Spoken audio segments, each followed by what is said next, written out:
अकील मलिक साहब, आज बिलावल भुट्टो जरदारी साहब जो हैं उन्होंने भी अपने गवर्नर साहब जो हैं, क्योंकि उनका ताल्लुक पीपल्स पार्टी से है, तो उनको कुछ कहा है। ज़रा सुने क्या कहा है। गवर्नर साहब, आपको मेरे ख्याल में पख्तूनख्वा पहुंचना चाहिए। मैं चीफ मिनिस्टर सिंध साहब से रिक्वेस्ट करता हूं कि आप अपना जहाज़ गवर्नर साहब को दे दें ताकि गवर्नर साहब जो है वो पख्तूनख्वा पहुंच के आइन और कानून के मुताबिक अपना जिम्मेदारी ज़रूर पूरा करेगा। जो भी अदालत का हुक्म होगा उस पर अमल दरामद ज़रूर करेगा। तो बड़ा वाज़े हो गया है कि पीपल्स पार्टी जो है उसके सरबराह बिलावल भुट्टो जरदारी साहब जो हैं वो कह रहे हैं जी पेशावर हाई कोर्ट के फ़ैसले पे अमल दरामद किया जाए। इसका मतलब है कि पीपल्स पार्टी जो है वो सुहेल आफरीदी का रास्ता रोकने में कोई दिलचस्पी नहीं रखती।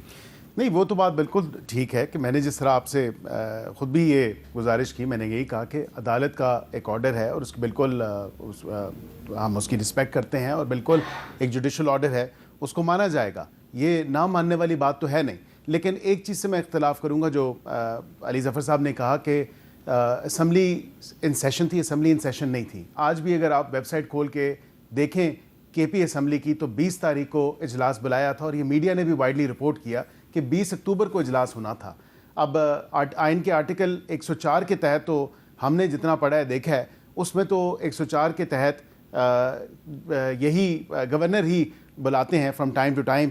यहाँ पे भी यही होता है कि प्रेसिडेंट बुलाते हैं, गो कि वो सेरेमोनियल सारा मामला होता है, लेकिन स्टिल एक ऑर्डर उनकी तरफ से या उनके दफ्तर से भी नहीं आया जो कि एक पास प्रेसिडेंट मौजूद है। आप ये जो आइनी इतराज़ात उठा रहे हैं जी, इन आइनी इतराज़ात पर अब किस फोरम पे जाकर डिस्कशन करेंगे? देखिए, सबसे इंटरेस्टिंग बात जो है, आप अगर एक इलीगैलिटी से एक सुपर स्ट्रक्चर जो उसकी बुनियाद रखें वही गैर कानूनी तौर पर रखें और फिर एक सुपर स्ट्रक्चर बना दें, तो वो तमाम तर बिल्डिंग जो होगी वो इलीगल होगी।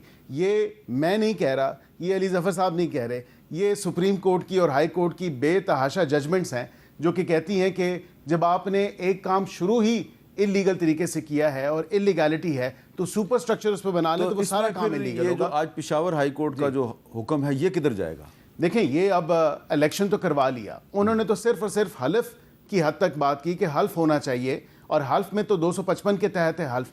उन्होंने तो अपने आप को कंस्ट्रेंट किया, उन्होंने अपने आप को एक वाइडर नेट कास्ट नहीं वो किया। कह रहे हैं कि ऐसे चीफ मिनिस्टर का हलफ लें जो बकौल आपके एक गैर आइनी इजलास में इलेक्ट हुआ है। देखिए, ये अगर पॉइंट्स JUIF की पिटिशन में हैं जो कि मेरी नज़र से नहीं गुजरी, मैंने JUIF की पिटिशन नहीं देखी। JUI की पिटिशन अगर उसमें ये पॉइंट्स लीगल और कॉन्स्टिट्यूशनल एतराज़ात हैं तो मैं समझता हूँ कि वैसे ये हमने इस पूरे एपिसोड में देखा है कि सुहेल आफरीदी साहब की जब नॉमिनेशन हुई तो उसके बाद फिर मुस्लिम लीग नून और पीपल्स पार्टी और JUIF ये कोई कोलैबोरेशन नहीं थी। आपकी मुखालफत करते रहे कि इसको नहीं बनना चाहिए, नहीं बनना चाहिए, लेकिन होमवर्क नहीं था आप लोगों का। आपको सरप्राइजेस दिए हैं PTI ने, ये माने आप? देखिए, मैं ये कहता हूँ कि अपोजिशन का जो एक कोऑर्डिनेशन होनी चाहिए थी उस लेवल पे नहीं थी। अच्छा, अब अली ज़फ़र साहब ये बताएं कि सारा मामला जो है, आज आपकी मीटिंग हुई है डयाला जेल में इमरान खान साहब से, तो उनके साथ भी आपने डिस्कशन की होगी, तो उन्होंने कोई लाइन ऑफ एक्शन आपके ज़रिए दी है सुहेल आफरीदी साहब को? जो उन्होंने तकरीर किया है इमरान खान साहब उस तकरीर से मुतमिन है? जी देखें, एक पहली बात तो ये है, खान साहब बड़ा खुश थे कि हल्फ हो गया और खुश उसलूबी से हो गया। उन्होंने ये भी कहा कि उनको उम्मीद है कि बाकी जो जमातें हैं वो आइन के मुताबिक और जो इंसाफ है और जिस तरह अदालत ने फ़ैसला किया है उसके मुताबिक वो अब एक्ट करेंगे और इस चीज़ में मज़ीद ओथ लेने में, हल्फ लेने में किसी किस्म की ताख़ीर नहीं करेंगे। उसके साथ साथ उन्होंने ये कहा है कि सबसे अहम जो इस वक्त मसला है KPK को, ये पूरे सूबे को बल्कि पूरे पाकिस्तान को, वो है दहशतगर्दी। और वो चाहते हैं कि उनकी जो स्ट्रेटजी है, जो विज़न है, वो उसके ऊपर पूरी तरह अमल दरामद किया जाए कि हमने दहशतगर्दी को किस तरह ख़त्म करना है। उन्होंने पहले तो सबसे ये कहा कि उनके लिए जो हमारे सिपाही हैं, जो हमारी फ़ौज है, जो हमारे पुलिस के लोग हैं, जो सिक्योरिटी के लोग हैं, जो अपनी जानें दे रहे हैं, वो सारे पाकिस्तान के सिपाही हैं, पाकिस्तान की फ़ौज है, पाकिस्तान के पुलिस वाले हैं, पाकिस्तान के एहलकार हैं, और वो उन सब के लिए दुआ गो हैं। लेकिन वो चाहते हैं कि जब आप दहशतगर्दी को आपने ख़त्म करना है तो फिर उसकी एक आपको होलिस्टिक स्ट्रैटेजी होनी चाहिए। उसमें सबसे अहम चीज़ है कि सियासी स्ट्रैटेजी क्या है।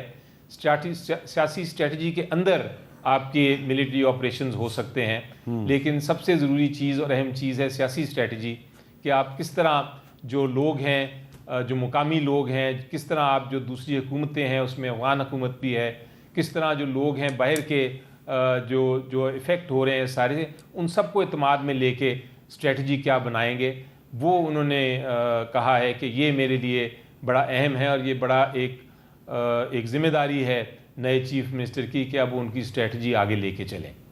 अच्छा, अब इस पे जो आज असद कैसर साहब ने भी तकरीबन ऐसी ही बात की है, ऐसा लगता है कि उन तक भी ये पैगामात पहुंच रहे हैं, तो असद कैसर साहब क्या कह रहे हैं, ज़रा सुने। जितनी भी खैबर पख्तूनख्वा के अपोजिशन की पार्टियां हैं, हम समझते हैं कि ये हमारा सूबा ये वार जोन है, यहाँ हम हालत जंग में है। हम सब ने इस हालत से निकालने के लिए एक दूसरे का साथ देना है। ये सिर्फ एक पार्टी नहीं कर सकती, और हमारी ख्वाहिश होगी कि अगर इस अमन के लिए आपकी जो तजावीज़ होंगी, हम आपकी तजावीज़ को वेलकम करेंगे। ये सबसे पहले हमने अपने अवाम की खिदमत करनी है।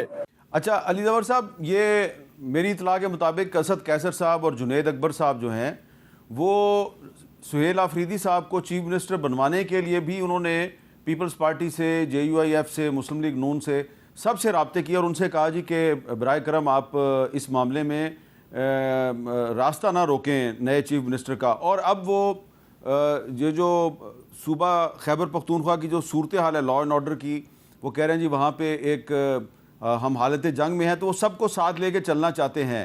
तो क्या इसका मतलब ये है कि अब जो तहरीक इंसाफ के जो नए चीफ मिनिस्टर होंगे सुहेल आफरीदी साहब, वो पूरी पार्टी को साथ लेके चलेंगे? पहले हम ये ऐसा लग रहा था कि अली मीन गंडापुर साहब का रुख कोई और था और जो प्रोविंशियल प्रेसिडेंट है जुनैद अकबर साहब, उनका रुख कहीं और था। तो अब पार्टी जो है वो चीफ मिनिस्टर को चलाएगी, चीफ मिनिस्टर पार्टी को नहीं चलाएगा।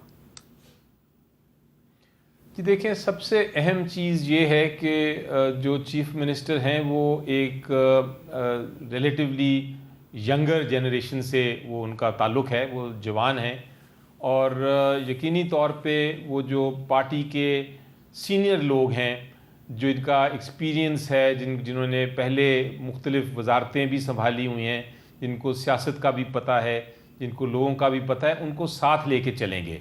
जी, तो एक बड़ी अच्छी कॉम्बिनेशन बन रही है हमारी, जहाँ एक यंग चीफ मिनिस्टर आए हैं और उनके पीछे जो एडवाइज़र्स होंगे वो सीनियर पार्टी के, जो स्पेशली KPK के जो MNAs हैं और जो पार्टी के लीडरान हैं, वो उनके पीछे साथ खड़े होंगे। तो ये एक बड़ा अच्छा मेरा ख्याल है एक स्टेप था, एक फ़ैसला था खान साहब का कि एक तब्दीली आए, इस किस्म की जो हमारी इन्वायरमेंट है बनी हुई, जिस किस्म का माहौल बना हुआ है, उसको ठीक करने के लिए। और आप ये भी देखेंगे खान साहब ने आज ये भी कहा है कि चंद लोग तो वो चाहेंगे जो काबीना में कंटिन्यू करें, नई काबीना में, लेकिन उन्होंने साथ ये भी कहा है कि जो आफरीदी हैं, जो नए चीफ मिनिस्टर डेजिग्नेट हैं, जो ओथ लेने जा रहे हैं इंशाल्लाह कल, वो अपनी काबीना की चॉइस भी उन तक पहुंचाएं। और उन्होंने ये भी ख्वाहिश का इजहार किया है कि नए चीफ मिनिस्टर उनको जल्द से जल्द मिलें, ताकि उनको वो अपनी स्ट्रैटेजी भी बना सकें और नई काबीना जो है उसको भी फाइनलाइज किया जा सके।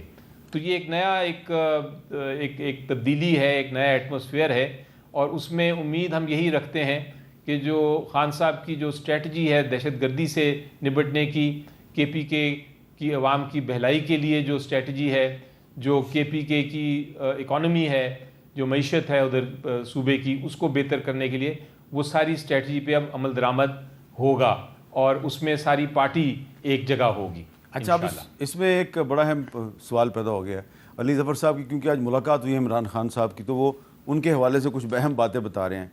और अली ज़फ़र साहब ने बताया कि इमरान खान साहब की ख्वाहिश है कि नए चीफ मिनिस्टर सुहेल आफरीदी साहब जल्द अज जल्द उनको जेल में आके मिलें। अब जेल में मिलवाना जो है ये तो अब हुकूमत की स्वाबदीद है, क्योंकि हम माजी में देखते रहे हैं कि अली मीन गंडापुर साहब की भी अपनी मर्ज़ी से तो मुलाकात नहीं होती थी। तो सुहेल आफरीदी साहब की इमरान खान साहब से मुलाकात पे तो आपको कोई इतराज़ नहीं होगा, या वो भी नहीं आप नहीं होने ही नहीं? हमें क्या एतराज़ है, but I think only time will tell कि उनका ओथ के बाद वो कितने आप हो जल्दी सकता है ये जाते हैं। इतराज़ लगा देना भाई कि इमरान खान कौन होता है जेल से बैठ के केपीके की गवर्नमेंट चलाए, आप ये भी कह सकते हैं। नहीं, ये इतराज़ तो बनता है। आई थिंक ये अखलाकी तौर पे भी ये इतराज़ जो बनता है मेरे ख्याल से। मैंने ये आपके दिल की बात निकाल के आपके सामने बयान कर दी है। नहीं, ये इतराज़ तो है अखलाकी तौर पे भी। अगर आप देखें, देखिए एक जेल में बैठा हुआ शख्स जो है, एक इतने उस सूबे की जिसमें अभी इन सेंसिटिविटीज़ की इंतहा है, जहाँ पे एक टेररिस्ट एक्टिविटीज़ में एक दहशतगर्दी की लहर आई हुई है, तेज़ी आई हुई है, उसी पार्टी का नामजद करदा वज़ीर आला वो कहता है कि जी मैं ऑपरेशन नहीं करूँगा। ये तो वफाक के साथ सीधी सीधी जंग है ना। ये तो वफाक की पॉलिसी के साथ ना चलना। और मैं मीर साहब आपको ये बताऊँ, जब तक पॉलिटिकल विल नहीं होगी, जब तक पॉलिटिकल कंसेंसस नहीं होगा, नहीं, लेकिन कोई ऑपरेशन अभी आपने नहीं हो असद सकता। कैसर साहब का बयान सुना है, वो कह रहे हैं जी कि हम सबको साथ लेके चलना चाहते हैं। ये अच्छी खुशाइन बात है अगर वो साथ लेके चलना चाहते हैं, लेकिन उनके कॉल और फेल में तजाद है। On the floor of the house एक बात की, और यही बात की शायद ये अफरीदी साहब ने, शाहिद खटक साहब ने, इन्होंने यही बात की। उन्होंने कहा कि जी ये नहीं चल सकता मामला इस तरह, हम बिल्कुल वफाक की पॉलिसी के साथ एग्री नहीं करते। तो फिर ये मैंने आपके पिछले प्रोग्राम में भी ये बात की थी, मैंने यही कहा था कि ये बता दें कि फिर आप जो है अपनी तमाम तर जो कोऑर्डिनेशन है वो काबुल से रखेंगे या इस्लामाबाद से रखेंगे। ये तो सवाल अब आपने उठा दिया है, पता नहीं अब आप ये सवाल अली ज़फ़र साहब को पसंद आता है नहीं आता, लेकिन कोशिश करूंगा कि अली ज़फ़र साहब इसका जवाब दें एक वक्फे के बाद।